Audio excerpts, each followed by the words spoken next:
أعوذ بالله من الشيطان الرجيم بسم الله الرحمن الرحيم الرحمن علم القرآن خلق الإنسان علمه البيان. السلام علیکم ورحمۃ اللہ وبرکاتہ. الحمد للہ وکفا وسلام علی عبادہ الذین اصطفیٰ. اشہد ان لا الہ الا اللہ وحدہ لا شریک لہ واشہد ان محمدا عبدہ ورسولہ صلی اللہ علیہ وآلہ وسلم. اللہم صلی علی محمد وعلی آل محمد کما صلیت علی ابراہیم وعلی آل ابراہیم انک حمید مجید. اللہم بارک علی محمد وعلی آل محمد کما بارکت علی ابراہیم وعلی آل ابراہیم انک حمید مجید. اما بعد فاعوذ باللہ السمیع العلیم من الشیطان الرجیم من ہمزہ ونفخہ ونفثہ. بسم اللہ الرحمن الرحیم. كتب عليكم إذا حضر أحدكم الموت إن ترك خيرا الوصية للوالدين والأقربين بالمعروف حقا على المتقين فمن بدله بعدما سمعه فإنما إثمه على الذين يبدلونه إن الله سميع عليم. فمن خاف من موص جنفا أو إثما فأصلح بينهم فلا إثم عليه إن الله غفور رحيم. تمہارے اوپر فرض کر دیا گیا ہے کہ جب بھی تم میں سے کسی کے اوپر موت آ جائے اور اگر وہ مال چھوڑ رہا ہو تو وصیت تمہارے اوپر فرض کر دی گئی ہے. للوالدین والاقربین بالمعروف کہ وہ معروف طریقے سے والدین اور دیگر رشتہ داروں کے لیے وصیت کر جائے. حقا علی المتقین یہ فرض ہے ان لوگوں کے لیے جو اپنے آپ کو اللہ کی رضامندی کے مطابق زندگی گزارنے والا گردانتے ہیں یعنی متقی ہیں. فمن بدلہ بعدما سمعہ اور پھر کوئی اگر بدل ڈالے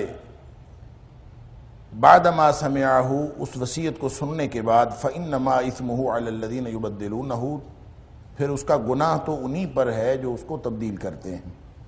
ان اللہ سمیع علیم بے شک اللہ تعالیٰ بہت سننے والا اور ہر چیز کا جاننے والا ہے.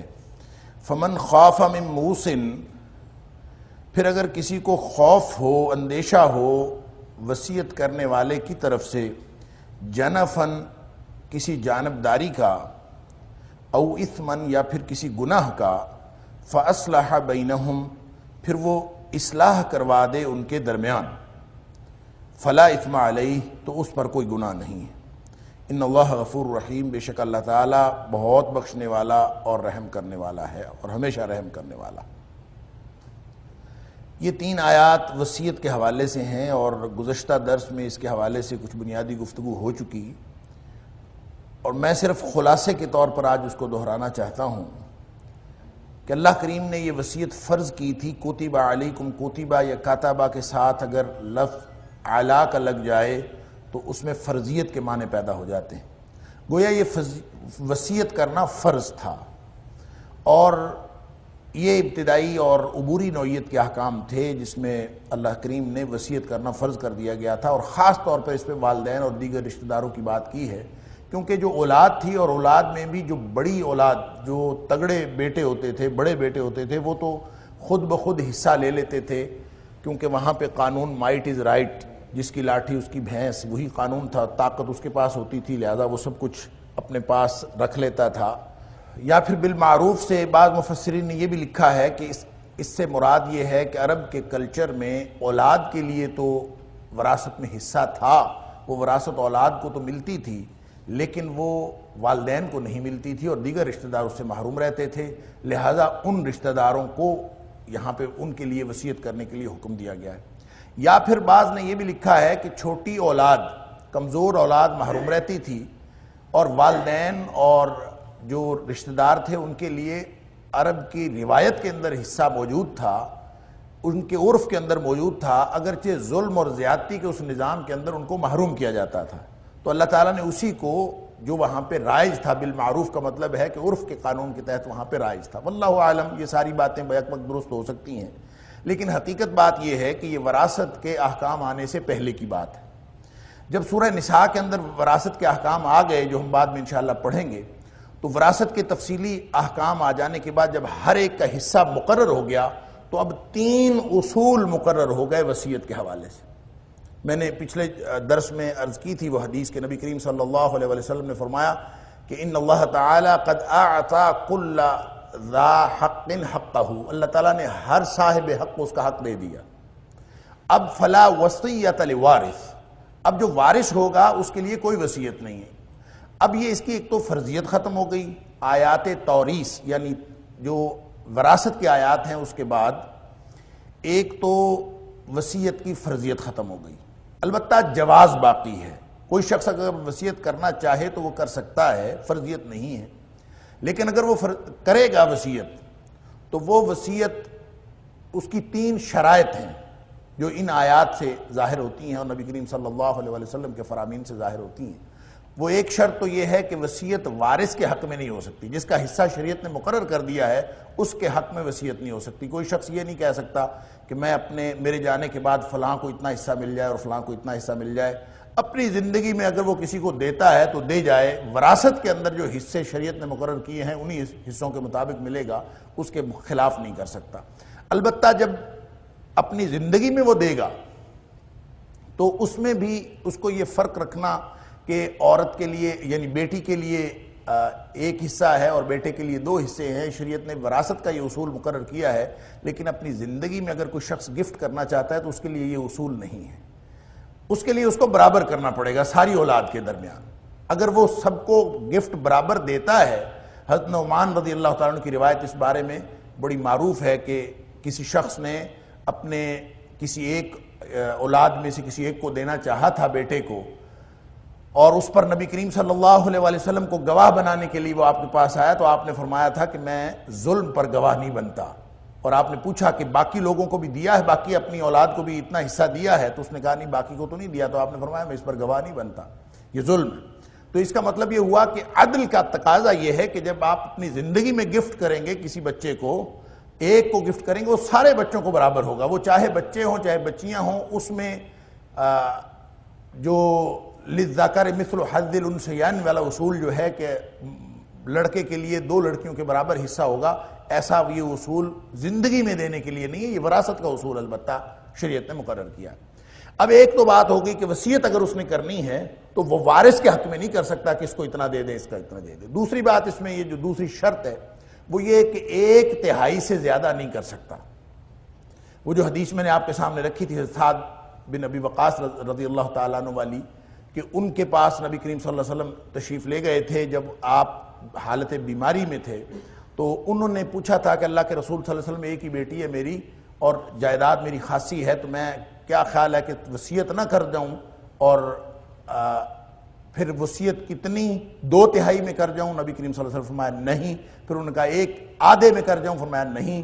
پھر انہوں نے کہا 1/3، تو نبی پاک صلی اللہ علیہ وسلم فرمایا کہ 1/3 کافی ہے، والثلث کبیر، یا ایک حدیث کے اندر آتا ہے والثلث کثیر، کہ 1/3 بھی بہت ہوتا ہے کہ اگر آپ اس میں سے وصیت کر جائیں۔ کوئی شخص کسی مسجد کو دینا چاہتا ہے، کسی ٹرسٹ کو دینا چاہتا ہے، کہیں بھی خرچ کرنا چاہتا ہے، یا ایسے رشتہ داروں کو دینا چاہتا ہے جو غریب ہیں اور وہ رشتہ دار غریب نہیں بھی ہیں، ان کو دینا چاہتا ہے، وہ رشتہ دار وراثت میں حقدار نہیں، تو ان کو وہ دے سکتا ہے لیکن 1/3 سے زیادہ نہیں۔ یہ بہت سارے لوگوں کو یہ ہوتا ہے، آج کل کے زمانے میں اولاد کے ساتھ ذرا اختلاف ہوا تو اپنی ساری کی ساری جائیداد کسی اور کو دے جاتے ہیں، اور اس خیال سے دے جاتے ہیں کہ میری اولاد جو ہے وہ نافرمان ہے، وہ ٹھیک نہیں ہے، آق کر دیتے ہیں لوگ۔ یہ آق نامے آپ اخباروں کے اندر پڑھتے ہیں، یہ ساری کی ساری خلاف شریعت باتیں ہیں۔ آپ کو آق کرنے کا کسی نے اختیار نہیں دیا، اللہ تعالیٰ نے اس کا حق بنایا ہے تو اس کا حق اس کو ملے گا، اور چاہے وہ آپ کا نافرمان ہے۔ صرف ایک چیز اس وصیت کو ختم کرتی ہے اور وہ ہے کفر۔ اگر کوئی شخص اسلام چھوڑ کر کافر ہو جائے تو وہ حصے دار نہیں بن سکتا، وگرنہ اگر مسلمان والدین کا مسلمان اولاد ہے تو اس کو وراثت سے کسی طور محروم نہیں کیا جا سکتا، البتہ وصیت جو ہے وہ صرف ان کے حق میں کی جا سکتی ہے جو ورثاء نہیں ہیں۔ اسی لیے جو یتیم پوتے کی وراثت کا مسئلہ ہے شریعت کے اندر بہت وہ اہمیت کا حامل ہے، اس کے اوپر بہت ساری کتابیں بھی لکھی گئی ہیں کہ یتیم پوتے کو وراثت ملنی چاہیے کہ نہیں ملنی چاہیے۔ شریعت نے یتیم پوتے کے لیے وراثت مقرر نہیں کی، یعنی اگر کوئی شخص جس کا دادا زندہ ہے اور دادے کی جائیداد ہے اور درمیان میں سے بیٹا دادے کی زندگی میں فوت ہو گیا، اب پوتے کو جو پوتا یتیم ہو گیا، اس کا والد درمیان میں سے نکل گیا، چین کٹ گئی، دادا زندہ ہے اور اس کی اولاد ہے اور بچہ جو پوتا ہے، یہ پوتیاں ہیں، ان کے لیے شریعت نے کوئی حصہ وراثت کے اندر مقرر نہیں کیا۔ اس پر بڑی بحث چلتی ہے، لوگ کہتے ہیں کہ دیکھیں جس کا باپ فوت ہو گیا وہ تو زیادہ حقدار ہے کہ اس کو حصہ ملے، تو شریعت نے گویا نعوذ باللہ من ذالک کی بڑی زیادتی کی ہے کہ ایک تو ان کا باپ فوت ہو گیا اور دوسرا ان کو وراثت سے بھی محروم کر دیا۔ تو اس میں یہی مصلحت ہے، محدثین نے اور شارحین نے یہی مصلحت رکھی ہے، یہی مصلحت بتائی ہے کہ چونکہ وارث کے حق میں وصیت نہیں ہو سکتی تو وہ یتیم پوتا جو ہے ہو سکتا ہے، یتیم پوتے یا یتیم پوتیاں ہو سکتا ہے کہ وراثت میں ان کا بہت تھوڑا حصہ ہو۔ اب 1/3 تک اپنی پوری جائیداد میں سے اگر دادا چاہے تو اس کو دے سکتا ہے، کیونکہ وہ ورثاء کی فہرست میں نہیں ہے۔ وہ ورثاء کی فہرست میں ہوتا تو جتنا شریعت نے حصہ مقرر کیا تھا اتنا ہی ملتا۔ اب چونکہ وہ حصہ مقرر نہیں ہے، لا وصیۃ لوارث کے ذیل میں وہ آتا نہیں ہے، لہٰذا اب اگر کوئی شخص دادا اپنے پوتے یا پوتیوں کے بارے میں وصیت کرنا چاہے تو وہ کسی ایک کو ہی پورا کا پورا 1/3 میں سے سارا حصہ دے سکتا ہے، باقی ورثاء کو چاہے اتنا آئے یا نہ آئے، یعنی اگر وہ زیادہ دینا چاہے تو وہ بھی دے سکتا ہے، اس لیے اس کے حق میں وصیت کی جا سکتی ہے کیونکہ وہ ورثاء کی فہرست میں شامل نہیں۔ یعنی دوسری شرط ہو گئی 1/3 کی، اور تیسری شرط یہ ہے جو یہاں آج پڑھی گئی تیسری آیت میں اللہ کریم نے فرمایا فمن خاف من موص جنفا او اثما، تو اس میں کوئی گناہ والی اور زیادتی والی بات نہ ہو، کوئی جانبداری والی بات نہ ہو۔ یہ ایسی کوئی بھی ایسا ہو سکتا ہے طریقہ کار کہ کوئی جانبداری میں کسی کو زیادہ دے گیا، کسی کو کم دے گیا، یا پھر کوئی گناہ کی بات، مثال کے طور پر کوئی وصیت کر جاتا ہے کہ میری جو جائیداد ہے وہ شراب خانے کو دے دیں، یا کوئی قہوہ خانہ اس سے کھول لیں، یا کوئی ایسی کوئی گناہ کی بات وہ اس کے لیے وصیت کر جاتا ہے، تو اس پر اس کو تبدیل کر دینا ضروری ہے، اس کو ویسے رکھنا تاکہ اس کے اوپر سے بھی گناہ جائے اور جو لوگ اس کو سن رہے ہیں، کیونکہ سننے کی بات یہاں پہ اس لیے کی گئی ہے فَمَن بَدَّلَهُ بَعْدَ مَا سَمِعَهُ، وصیت تبدیل کرنا بہت بڑا گناہ ہے۔ اگر کوئی شخص اپنے ذاتی مفادات کے لیے اس کو تبدیل کرے تو یہ بہت بڑا گناہ ہے۔ اس وقت چونکہ تحریر کی بہت زیادہ عادت نہیں ہوتی تھی اور بہت زیادہ رواج نہیں ہوتا تھا، اس لیے اللہ کریم نے فرمایا کہ جو سننے کے بعد سماعت کا اعتبار ہوتا تھا تو سماعت کے بعد ثبوت تو ہوتا نہیں، تو اگر کوئی شخص اس کو تبدیل کر ڈالے تو اللہ کریم فرماتے ہیں بہت بڑا گناہ ہے، اس کو تبدیل نہیں کر سکتا۔ البتہ خدشہ ہو کہ وصیت کرنے والے نے جانبداری کی ہے یا اس نے گناہ کا کوئی کام کیا ہے تو جتنے بھی ورثاء ہیں اس کے درمیان صلح کرا دی جائے، فاصلح بینہم، ان کے درمیان صلح کرا دی جائے، فلا اثم علیہ، تو اس پر کوئی گناہ نہیں، بلکہ وہ ایسی گناہ والی وصیت لازماً تبدیل کر دینی چاہیے، اور جو ورثاء ہیں ان کے درمیان اصلاح کا معاملہ کرانا یہ بہت بڑی نیکی ہے۔ تو 3 شرطوں کے ساتھ وصیت کا جواز موجود ہے۔ اب اگر کوئی شخص وصیت نہیں کرتا تو اس کے اوپر گناہ نہیں ہے۔ کتب علیکم سے لگتا ہے کہ جو وصیت نہیں کرے گا وہ گناہ ہوگا، لہذا بہت سارے لوگ جو ہیں وہ وصیت کر کے رکھ لیتے ہیں پہلے سے ہی کہ شاید یہ ہمارے اوپر فرض ہے اور ہم کوئی نہ کوئی چیز کسی کو جو دینا چاہتے ہیں پہلے سے وصیت کر لیں۔ قطعاً فرض نہیں ہے، فرض تھی، اب وراثت کے احکام ہے، وصیت کیے بغیر کوئی شخص فوت ہو جائے گا تو اللہ کریم نے وراثت کا فکس حصہ رکھا ہوا ہے، وہ ہر ایک کو مل جائے گا۔ اس میں والدین کا بھی حصہ ہے، اس میں جو اگر بیوی فوت ہو تو خامن کا حصہ ہے، خامن فوت ہو تو بیوی کا حصہ ہے، اولاد کا حصہ ہے، اور پھر اس میں حصے بھی اس طریقے سے مقرر کیے ہیں جس کی ساری تفصیل آگے آئے گی سورہ نساء کے اندر۔ حصے بھی اس نیچرل طریقے سے اور اس فطری ضرورت کو مد نظر رکھتے ہوئے حصے تقسیم کیے ہیں کہ جو معاشرے کے اندر عام طور پر لوگوں کو اپنے مفادات کی وجہ سے سمجھ میں نہیں آتا، اللہ کریم نے سب کے مفادات کا خیال رکھا ہے۔ یا ایھا الذین آمنوا کتب علیکم الصیام کما کتب علی الذین من قبلکم لعلکم تتقون۔ یا ایھا الذین آمنو، اے وہ لوگوں جو مومن ہوئے. ترجمہ تو اس کا یہی ہے، اور میں اکثر یہ ترجمہ کرتا ہوں اے ایمان کا دعویٰ کرنے والوں، کیونکہ آمنو میں وہ لوگ بھی شامل ہیں جو صرف دعویٰ ایمان رکھتے ہیں، اور وہ لوگ بھی شامل ہیں جو ایمان والے ہیں، واقعتاً دعویٰ بھی رکھتے ہیں، ایمان بھی موجود. تو دو کیٹیگریز اصل میں ہیں. ہر وہ شخص جو ایمان کا دعویٰ کرتا ہے ضروری نہیں کہ وہ مومن ہو، اور جو شخص جس کے دل میں ایمان بھی ہے اور ایمان کا دعویٰ بھی کرتا ہے، یہ دوسری کیٹیگری ہے. تو دونوں کیٹیگریز کو اللہ کریم خطاب فرما رہے ہیں یا ایھا الذین آمنو. اور یہ بات پہلے ہو چکی کہ اللہ کریم کا یہ جو خطاب ہے امت مسلمہ کا امتیاز ہے، یہ امت محمدیہ کا امتیاز ہے. نبی کریم صلی اللہ علیہ وآلہ وسلم سے پہلے کسی نبی کی امت کو یہ امتیاز اللہ کریم نے عطا نہیں فرمایا کہ ڈائریکٹ اللہ کریم ان کو خطاب فرمائے. ہمیشہ خطاب انبیاء کو ہوتا تھا، اور نبیوں کو خطاب کر کے اللہ کریم فرماتے تھے کہ آپ اپنی امت سے یہ کہہ دیں، آپ اپنی امت سے یہ کہہ دیں. تو یہ اعزاز صرف اور صرف امت محمدیہ کا ہے. اسی لیے ابن مسعود رضی اللہ تعالیٰ عنہ کا وہ قول ہے کہ وہ فرماتے ہیں جہاں کہیں یا ایھا الذین آمنو کی صدا سنو تو فوراً الرٹ ہو کے بیٹھ جاؤ کہ اللہ کریم عرش سے ڈائریکٹ تمہارے لیے خطاب فرما رہا ہے، تمہیں خطاب فرما رہا ہے. تو یا ایھا الذین آمنو، اے ایمان کا دعویٰ کرنے والے، کتب علیکم، ایک دفعہ پھر وہی ترکیب ہے، کتب علیکم، فرض کر دیا گیا ہے تمہارے اوپر. کتبہ اگر علا کے بغیر ہو تو اس کا مطلب ہوگا کہ لکھ دیا گیا ہے. کتبہ علا کا مطلب فرض کر دیا گیا ہے، تمہارے اوپر فرض. الصیام، روزہ رکھنا، صیام تمہارے اوپر فرض کر دیے گئے ہیں. کما کتب علی الذین من قبلکم، اسی طرح جیسے فرض کیے گئے تم سے پہلے لوگوں پر، لعلکم تتقون، مقصد اس کا یہ ہے کہ تم متقی بن جاؤ، تقوی والے بن جاؤ. یہاں پہ دو تین باتیں سمجھنے کی ہیں. ایک تو لفظ صوم کا معنی ہے کہ صوم کس کو کہتے ہیں. اللہ تعالیٰ نے صیام فرض کیے ہیں. دوسرا یہ تشبیہ ہے، کما، جس طرح سے پہلے لوگوں پر فرض کیے گئے، یہ تشبیہ کیسی ہے. اور تیسری بات جو سمجھنے والی ہے وہ اس کی وجہ ہے کہ کیوں آخر روزے فرض کیوں کیے گئے ہیں. یہاں پہ لعلکم تتقون کہا تو یہ پورا رکوع جو ہے اس کے اندر روزوں کے احکام چلتے ہیں.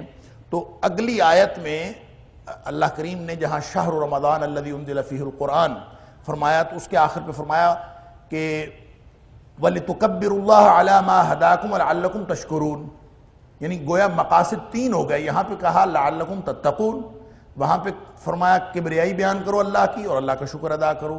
تو اس کا مطلب ہے روزے کے مقاصد میں اکیلا مقصد تقوی نہیں ہے، بلکہ اس کے دو مقاصد اور بھی ہیں. ایک ہے اللہ کی کبریائی بیان کرنا اور ایک ہے اللہ کا شکر ادا کرنا. تو ان سب کو ہم اپنے مقام پر اس ترتیب سے دیکھیں گے، لیکن یہاں پہ ہم نے یہ دیکھنا ہے کہ صوم یا صیام کا مطلب کیا. لفظی معنی صوم کا ہوتا ہے روک لینا، ٹھہر جانا یا باز رہنا، کسی بھی بات سے رک جانا یا اپنے آپ کو روک لینا یا کسی دوسرے کو روک لینا یا خود باز رہنا یا ٹھہر جانا، یہ سارے لغت کے اندر صوم کے معنی ہیں. اور صیام جو ہے صوم کی جمع ہے. اب اللہ تعالیٰ نے یہ صوم فرض کیا ہے. شریعت کی اصطلاح میں تین جو بڑے کام ہیں، تین جس کو کہتے ہیں مفطرات ثلاثہ، تین روزے کو توڑ دینے والی چیزیں، ایک کھانا، ایک پینا، تیسرا تعلق زوجیت. ان تینوں سے صبح سے لے کر شام تک باز آ جانا، رک جانا، ٹھہر جانا، اپنے آپ کو روک لینا، شریعت اسلامیہ کی اصطلاح میں یہ صیام یا صوم کہلاتا ہے. عرب اس کو خوب سمجھتے تھے، ہم شاید اتنا نہیں سمجھتے کہ صوم سے مراد کیا ہے. عربوں کے کلچر کے اندر صوم پہلے سے موجود تھا، لہٰذا ان کو کوئی دقت نہیں ہوئی اس کو سمجھنے میں کہ اس سے اللہ تعالیٰ کیا مراد لیتا ہے. اور یہ رمضان کے اندر جو فرض کیے ہوئے روزے ہیں، ان سے اللہ تعالیٰ کا تقاضا کیا ہے.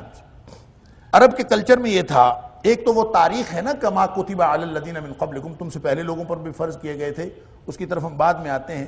عرب کے کلچر میں یہ تھا کہ وہ صوم یا روزہ رکھوانا وہ خود تو رکھتے نہیں تھے، جانوروں کو روزہ رکھواتے تھے.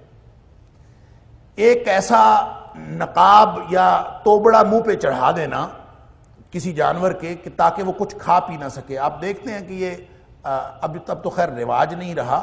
جب یہ تانگوں گھوڑوں کا رواج تھا تو اس وقت بھی بہت سارے گھوڑوں کے منہ کے اوپر ایک کپڑا سا چڑھایا ہوتا تھا، کور چڑھایا ہوا ہوتا تھا تاکہ وہ ہر جگہ منہ نہ مارے. تو عرب اس طرح سے اس کا منہ باندھ دیتے تھے تاکہ گھوڑے کو ایک خاص وقت تک بھوکا پیاسا رکھ کے مشق کروائی جائے، تاکہ وہ جنگ وغیرہ میں اور کسی حملے کی صورت میں اور کسی خطرناک حالات میں اور ایمرجنسی حالات میں وہ بغیر کھائے پیے کام دے سکے۔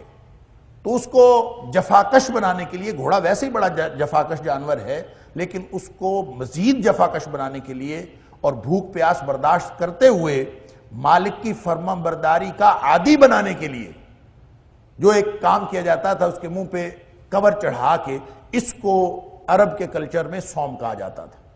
اب اللہ تعالیٰ یہ فرماتے ہیں کہ یا ایھا الذین آمنوا کتب علیکم الصیام، یہ تمہارے اوپر روزہ رکھنا فرض کر دیا گیا، کما کتب علی الذین من قبلکم، جیسے تم سے پہلے، جس طرح تم سے پہلے لوگوں پر فرض کیا گیا تھا۔ اور یہ پہلے لوگوں پر جو فرض کیا، یہ تشبیہ کیسی ہے؟ عام طور پہ مفسرین نے یہ مراد لیا ہے کہ یہ تشبیہ بطور فرض قرار دینے کی ہے، کہ فرض قرار دینے، جیسے یہ روزہ فرض ہے ایسے پہلے فرض تھا۔ فرضیت کے اعتبار سے یہ تشبیہ ہے، تعداد کے اعتبار سے یا وقت کے اعتبار سے نہیں ہے۔ لیکن علامہ ابن کثیر نے اور علامہ قرطبی نے اپنی تفاسیر کے اندر چند ایسے آثار نقل کیے ہیں کہ ان کا یہ خیال ہے کہ یہ روزے جو پہلی امتوں پر فرض تھے وہ رمضان کے روزے تھے، ایسے آثار بھی نقل کیے ہیں، اور وہ کہتے ہیں کہ یہ صرف تشبیہ فرضیت کی نہیں ہے بلکہ یہ تشبیہ تعداد اور وقت کی بھی ہے۔ پہلی امتوں پر بھی رمضان کے روزے فرض کیے تھے، اور اس میں وہ دلیل کے طور پر ایک بات لکھتے ہیں، وہ کہتے ہیں کہ آگے جا کے اللہ کریم نے جب تخصیص کی ہے کہ کون سے روزے، تو شہر رمضان الذی انزل فیہ القرآن، اللہ تعالیٰ نے فرمایا کہ یہ جس مہینے میں قرآن نازل کیا گیا ہے وہ شہر رمضان ہے، تو گویا یہ روزے رمضان کے روزے ہیں، اور رمضان کے روزے فرض کیے گئے ہیں۔ تو رمضان میں صرف قرآن نہیں نازل ہوا، جتنی آسمانی کتابیں نازل ہوئی ہیں ساری کی ساری رمضان میں نازل ہوئی۔ تو بہرحال یہ رمضان کا اپنا اعزاز ہے، لیکن یہ تشبیہ علامہ قرطبی اور علامہ ابن کثیر کا خیال یہ ہے کہ یہ صرف فرضیت کی نہیں بلکہ تعداد اور وقت کی تشبیہ بھی ہے۔ واللہ عالم، قرآن کے جو مقصود سے یہ قرآن کا تقاضا یہ نہیں ہے، آیت کا تقاضا یہ نہیں ہے کہ آپ اس تشبیہ کے مواقع تلاش کریں، بلکہ اس کا تقاضا یہ ہے کہ تمہیں یہ پتہ چلنا چاہیے، تقاضا یہ ہے کہ یہ اللہ کا حکم ہے اسی طرح سے جیسے پہلی امتوں کو بھی حکم دیا گیا۔ تو جب اللہ تعالیٰ حکم دے دیتا ہے، جیسے سورہ مائدہ کے اندر فرمایا ان اللہ یحکم ما یرید، وہ جیسے چاہتا ہے حکم دیتا ہے، کوئی مصلحت، کوئی بات، کوئی تقاضا تمہاری سمجھ میں آئے چاہے نہ آئے، اللہ تعالیٰ جیسے چاہتا ہے وہ حکم دیتا ہے۔ تو اللہ تعالیٰ نے صوم کا یہ حکم دے دیا۔ اب یہ چونکہ اگلی آیات میں ایام معدودات کہہ کے یہ گنتی کے دن ہیں، اور پھر جو بیمار ہو جائے فمن کان مریضا او علی سفر فعدۃ من ایام اخر، یہ ساری جو تفصیلات ہیں، اس سے کچھ لوگوں کو ایک اور بھی اشتباہ ہوا ہے مفسرین کو۔ تو ہم پہلے ان آیات کا ترجمہ کر لیتے ہیں اور پھر اس کے بعد اس سے متعلق گفتگو ہو جائے گی۔ گنتی کے چند دن ہیں، فمن کان منکم مریضا او علی سفر، پھر تم میں سے جو کوئی مریض ہو، بیمار ہو، او علی سفر یا پھر سفر پر ہو، فعدۃ من ایام اخر، پھر پس اس کے لیے گنتی پورا کر لینا ہے دیگر دنوں میں۔ وعلی الذین یطیقونہ، اور وہ لوگ جو طاقت رکھتے ہوں، فدیۃ، تو وہ فدیہ دے دیں، طعام مسکین، ایک مسکین کے کھانے کا۔ فمن تطوع خیرا، اور جو کوئی شوق سے نیکی کرنا چاہے، کوئی بھی نیکی، فہو خیر لہ، تو اس کے لیے زیادہ بہتر ہے۔ وان تصوموا خیر لکم، اور اگر تم روزہ رکھو تو یہ زیادہ بہتر ہے، ان کنتم تعلمون، اگر تم جانتے ہو۔ امام رازی اور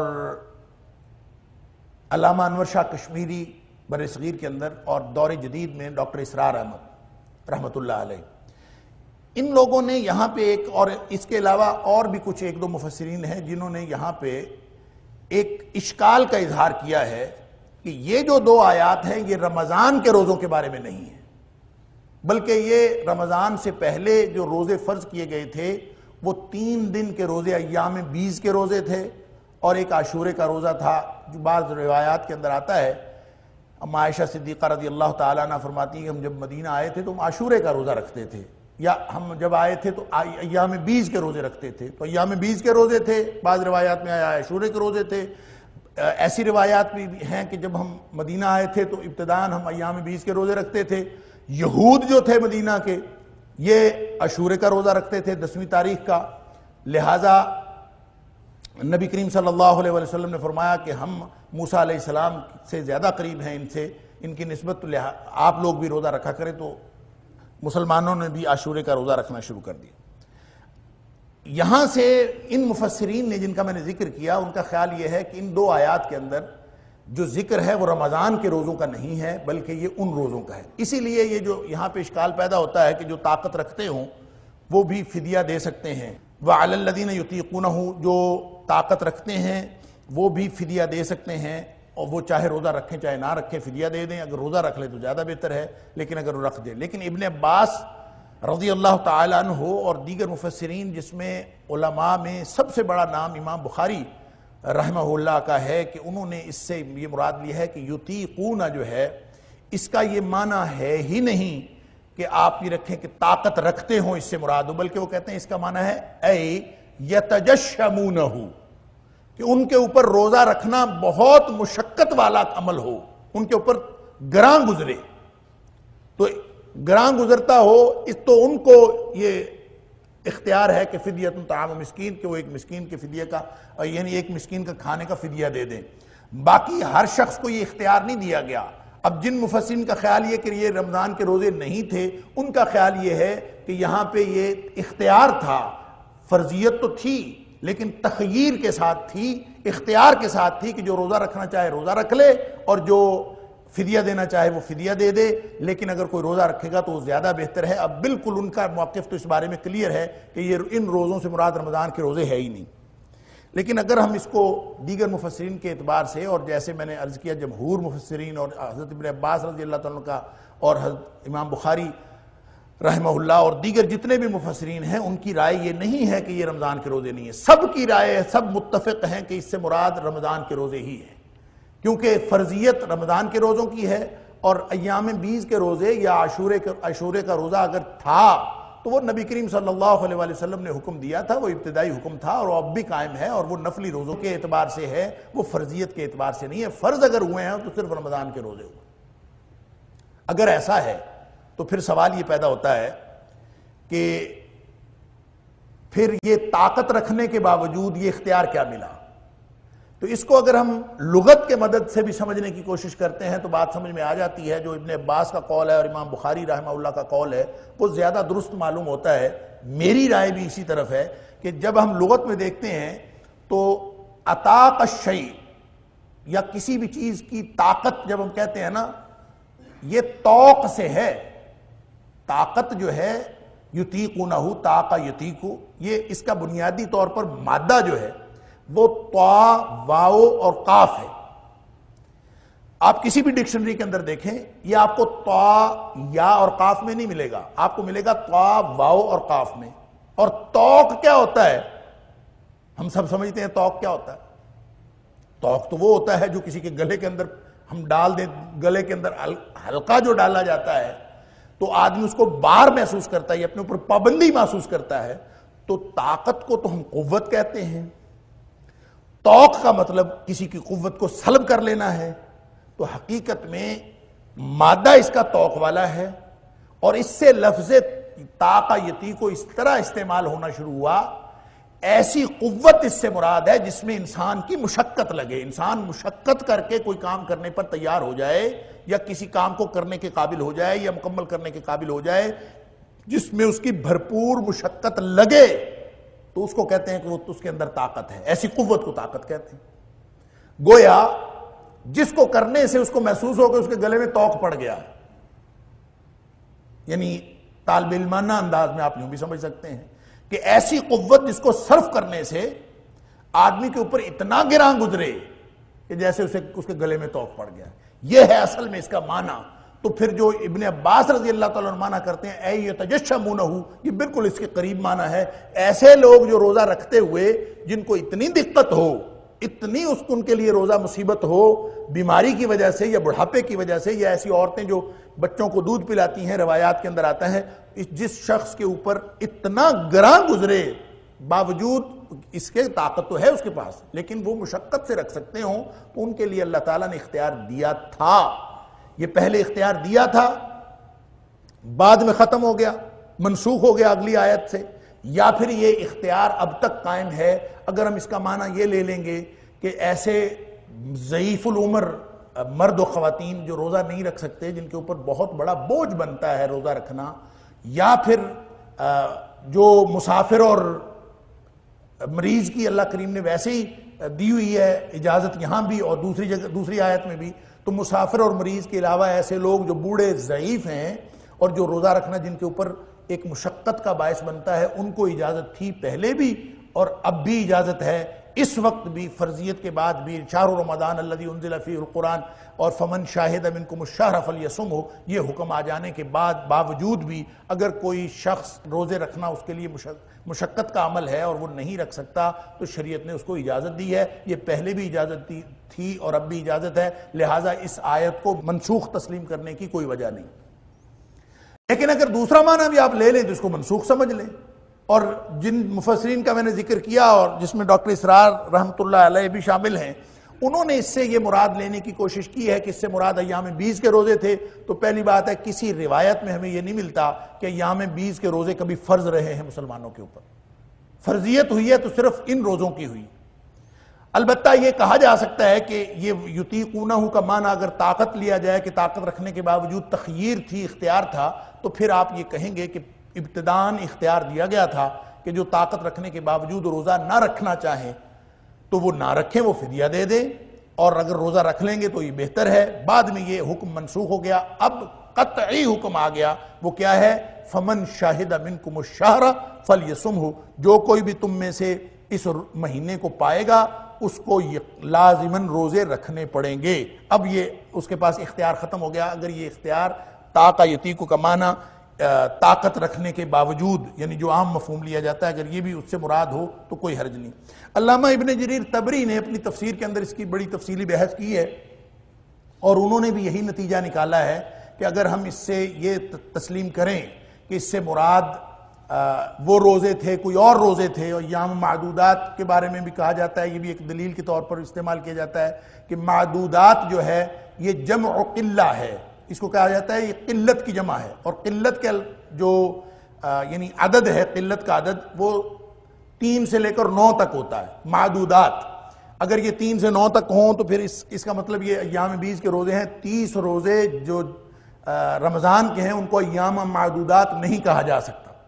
یہ بات ٹیکنیکلی صحیح ہو سکتی ہے، لیکن شریعت اسلامیہ کی اصطلاح میں یہ بات درست نہیں ہے۔ ہمیں کسی روایت سے یہ بات نہیں ملتی کہ نبی کریم صلی اللہ علیہ وآلہ وسلم نے یا صحابہ کرام میں سے کسی نے ایام معدودات سے مراد رمضان کے روزوں کے علاوہ کوئی اور روزے اس سے مراد لیے ہوں۔ لہٰذا میرا خیال ہے کہ یہ ایک بعید تفسیر ہے جس کی طرف بعض لوگوں کی رائے بنی ہے کہ اس سے مراد ابتداً ایام 20 کے روزے تھے۔ صرف زیادہ سے زیادہ یہی کہا جا سکتا ہے کہ ابتداً جو رمضان کے روزے تھے اس میں بھی یہ تخفیف تھی، آسانی تھی، اور تخییر دی ہوئی تھی، اختیار دیا ہوا تھا کہ جو روزہ رکھنا چاہے وہ رکھ لے اور جو نہ رکھنا چاہے وہ نہ رکھے، وہ فدیہ دے دے۔ لیکن اب وہ اختیار ختم کر دیا گیا ہے۔ اب فمن شاہد منکم الشہر فلیصمہ، اس کے علاوہ اور کوئی وجہ نہیں ہے، اور اس کے علاوہ اور کوئی تفسیر میرے خیال میں یہی تفسیر اس کی درست ہے، واللہ عالم، میرا رجحان اسی طرف۔ شہر رمضان الذی انزل فیہ القرآن، یہ بات ذہن میں رکھیے کہ لعلکم تتقون، میں اوپر جان بوجھ کے چھوڑ گیا ہوں، اس کو ہم اس کے ساتھ پڑھیں گے۔ وَلِتُكَبِّرُوا اللَّهَ عَلَى مَا هَدَاكُمْ وَلَعَلَّكُمْ تَشْكُرُونَ جو آگے آ رہا ہے اس کے ساتھ پڑھیں گے کہ اس کا اصل مقصد روزوں کا کیا ہے، وہاں پہ یہ پوری بحث مکمل ہو جائے گی۔ شہر رمضان الذی انزل فیہ القرآن، رمضان کے مہینے کے روزے۔ اب اس کانٹیکسٹ میں جب شہر رمضان کا ذکر ہوا تو بات کلیئر ہو گئی، اور القرآن یفسر بعضہ بعضا، قرآن کا ایک آیت دوسری کی تشریح کرتی ہے۔ تو کتب علیکم الصیام، تمہارے اوپر روزے فرض کیے گئے، شہر رمضان الذی انزل فیہ القرآن، ھدی للناس وبینات من الھدی والفرقان فمن شاہد منکم الشہر فلیصمہ، جو اس مہینے کو تم میں سے پائے وہ لازماً روزے رکھے۔ گویا وہ جو پیچھے روزے فرض کیے گئے تھے اس سے مراد رمضان کے مہینے کے روزے۔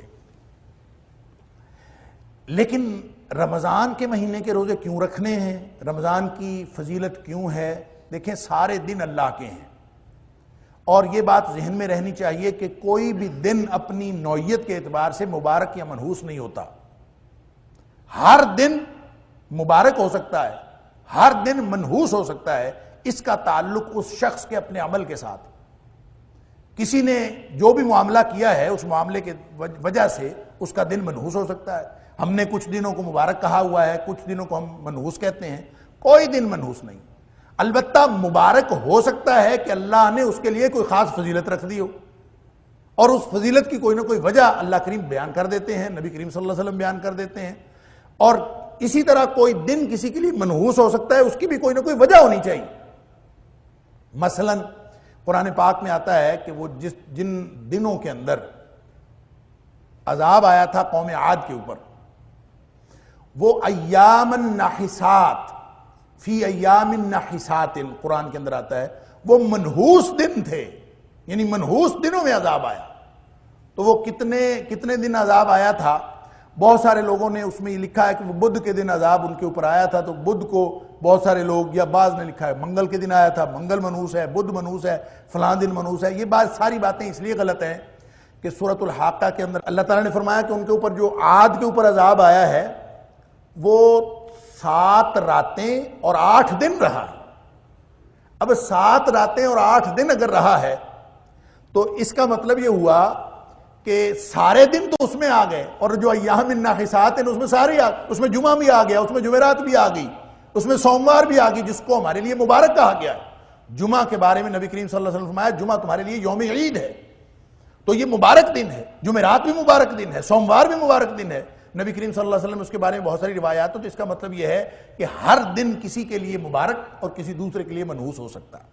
اب مہینے بھی سارے اللہ کے ہیں، اور یہ خاص مہینہ رمضان جس کو شہر رمضان کہا گیا ہے، اس پہ بھی مفسرین نے ایک بڑی دلچسپ اور طویل بحث کی ہے کہ رمضان کو صرف رمضان کہا جا سکتا ہے کہ نہیں۔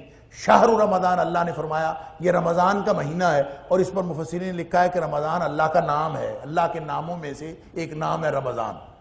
تو شہر رمضان کا مطلب یہ ہے کہ اللہ کا مہینہ ہے۔